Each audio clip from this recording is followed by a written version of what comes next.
The Golden State Warriors fall after a hard-fought battle in the second half against OKC, 124 to 112. We'll talk about this game and everything that went on, the performances that we saw from some unlikely heroes in the Warriors lineup. We'll also talk about Jimmy Butler, who went down with injury in this game. We have an update on Seth Curry as well. But before we get into all of that stuff, before this Thunder game, the Warriors went out there and made a move.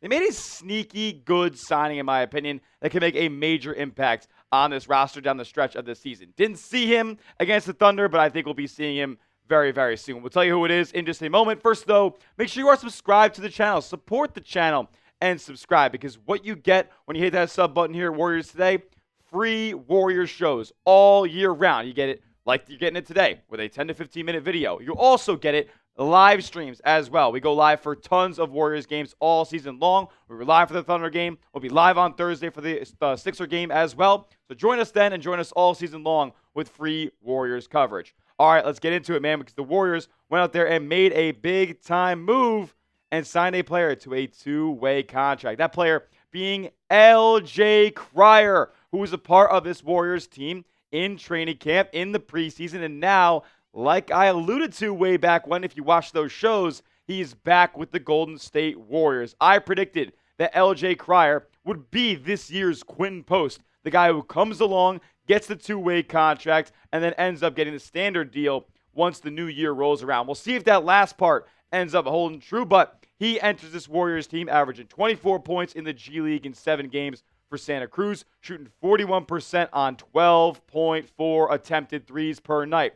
What I can tell you about LJ Crier is he's a big-time shot maker and a big-time shot taker as well. As part of this move, the Warriors ended up waiving Jackson Rowe, who we all know really hasn't gotten much of a career going with the Golden State Warriors to this point. Now they bring in LJ Crier on a two-way deal, so he'll still continue to spend time with the Santa Cruz Warriors down there in the G League, but he will also be available for Warriors games on the main roster. And with Steph down, with Jimmy down, those are two ball handlers that are gone from the rotation here. Could LJ Crier be playing some pretty big minutes over these next few weeks? I think so. And I know Warriors fans are going to be like, oh my goodness, they used this spot. They signed a player who is 6'1" when this team needs size. I understand that, gripe. But let me sell you on LJ Crier here. If you think back to the preseason with the performance that he had, the Warriors down 20 in the fourth quarter against the Trailblazers, LJ Crier went off. 14 points. He was a plus 25 in that game. Hit 3 massive threes, including a dagger one to go up 5 in the last minute of that game. Just stepped into one. Nobody was guarding him. He took the big shot and made the big shot. He's been doing that since his collegiate days. Was a national champion as a freshman with Baylor. Was a national runner-up last season with the Houston Cougars. And he's just been one of the best guards at that level for 4 straight years. And now he's in the NBA, and he's going to get his shot with the Golden State Warriors. Like I mentioned, he was averaging pretty good numbers with Santa Cruz here when he was going out there in his first 7 games, averaging 24 points, 5 rebounds, 6 assists in those 7 games. He's also coming off a performance where he had 26 points, 10 assists, and 9 rebounds. So for those of you who are saying, oh, 6'1", we're not going to get anything out of this guy, well, he can also rebound the basketball as well. A physical guy who just wants to go out there and win it. Now, how could LJ Crier kind of be implemented for the Golden State Warriors? Well, with these vet injuries that they got going on, with Steph being hurt, with Jimmy being hurt, with them having to load manage as well as the year goes along, you're just going to need more ball handling at the end of the day. Guys who can dribble and guys who can score. And we saw that in this Thunder game. Guys who could dribble and score were making a big-time impact. Seth Curry, Pat Spencer, they were making huge impacts in this game because they can dribble and score.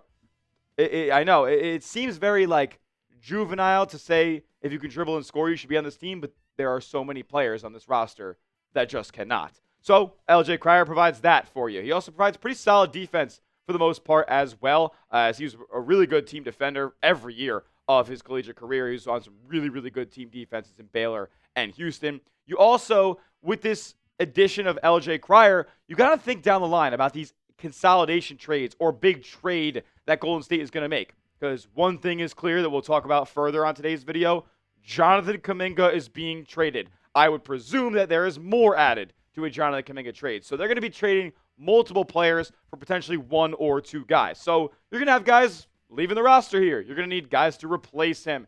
LJ Crier is going to be one of those guys if and when Buddy Hield, Moses Moody, any of those guys could be dealt away from Golden State. Look, man, I expect him to be an impact guy. He's one at the collegiate level. He's going to contribute to winning at the NBA level as well. More often than not, those guys are the ones that end up, working in the NBA. They might not be the flashiest athlete or the youngest prospect. He is 24 years old, but he knows how to win ball games, and that's what matters at the end of the day.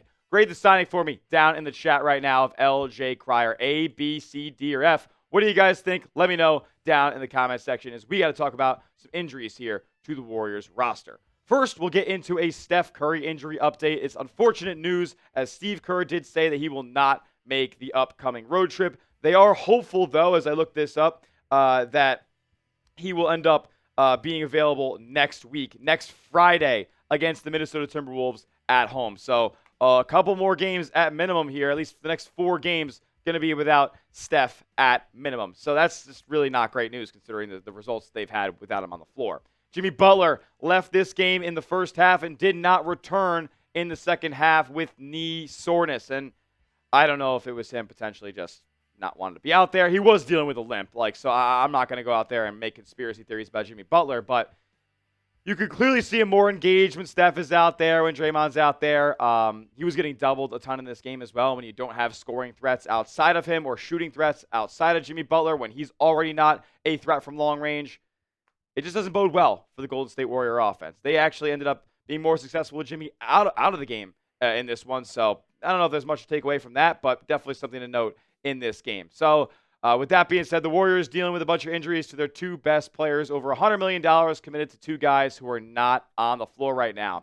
It's not going to be easy to win games doing that. And it wasn't easy in this Thunder game, which we're going to talk about on the back half of today's program. Warriors news from the Thunder game is they got some big-time performances, and we learned a little bit more about what this team's going to do the rest of the season. That around the corner. First, though, I got to tell you guys about our sponsor on today's show, as this episode is brought to you by Prize Picks. The holiday season is here, and we are making tons of decisions on what to eat, which games to watch, what to buy for gifts. But guess what? On Prize Picks, that decision of being right, it gets you paid. It's the best daily fantasy sports app in the game. All you guys got to do is pick a lineup of 2 to 6 players and just pick more or less on their projected stats. It's not just basketball. Football season is here. You can combine it with college sports as well. Mix and match whatever you want on Prize Picks. Just download the app today, and you can get $50 in lineups instantly after you play your first $5. Prize Picks separates themselves because they have the best features, like stacks. So if you want to take multiple stat projections from the same player and put it in the same lineup, you can do so only on Prize Picks. They also offer a new feature called early payouts. I probably would have been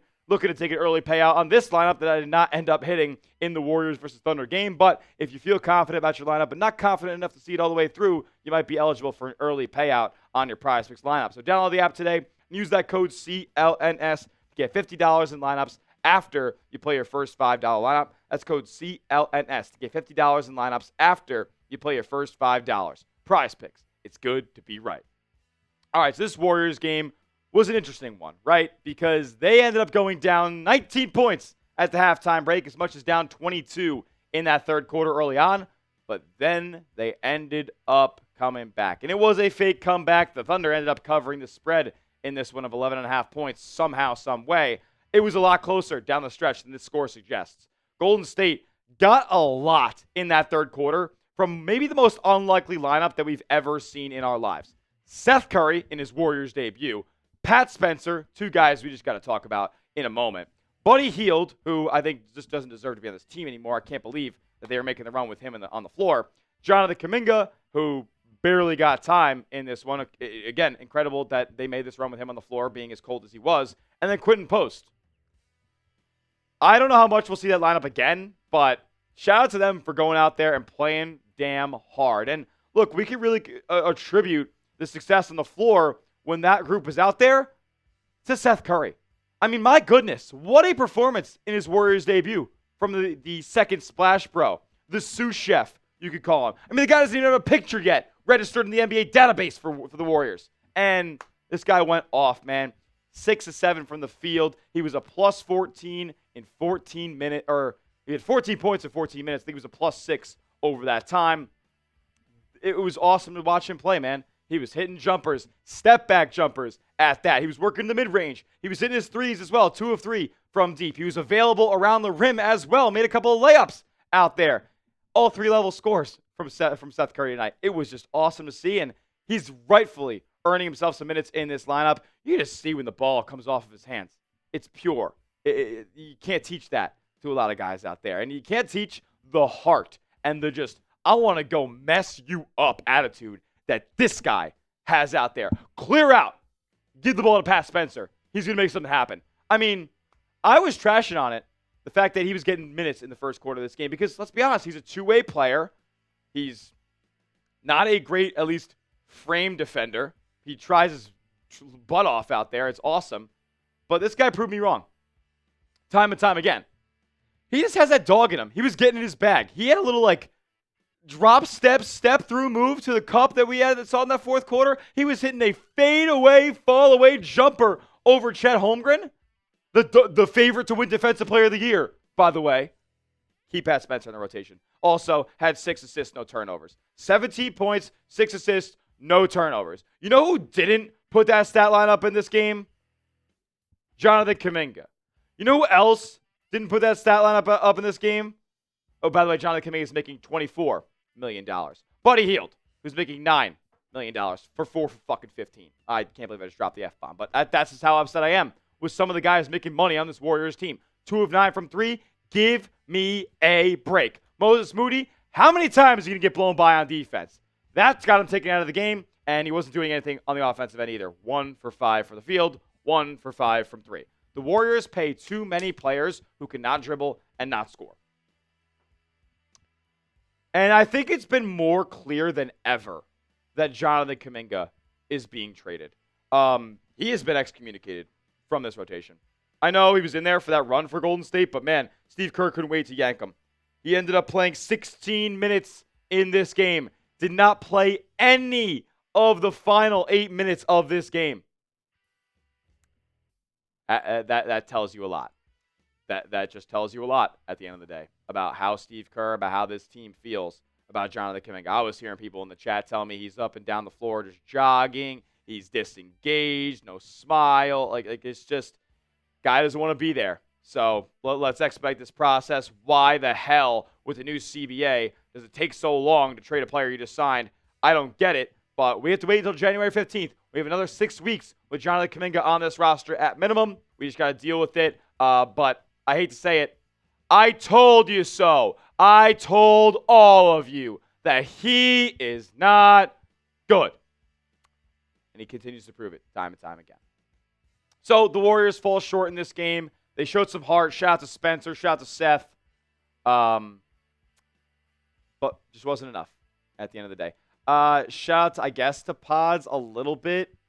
We had to talk about him because he did have 17 in this game as well. Spencer, by the way, was 8 of his first 11 from the field. Pods really started nice in this game too, but went super dormant for the second and third quarters. He had 9 points in the first quarter and 8 points the rest of the game. He's just inconsistent, and he's just not that good at the end of the day. 4 turnovers for Pods tonight. A lot of them were preventable and silly. And, that's what ends up, winning the game for OKC, right? What do they have? What do they end up having? 23 points off turnovers, 14 fast break points. You did limit them on the offensive glass with their second chance points in this one, so credit to you for that. But I just don't think this team is good enough. I think I'll reiterate it again. This team is not good enough at the end of the day. So that will do it for today's show. Make sure to subscribe to the channel because we're continuing to bring you guys Warriors content no matter what goes on here at the channel. Like I said, 100,601 subs. Can we get to 101K? It would be electric. We'll see you guys in the next video. And as always, let's go Dubs.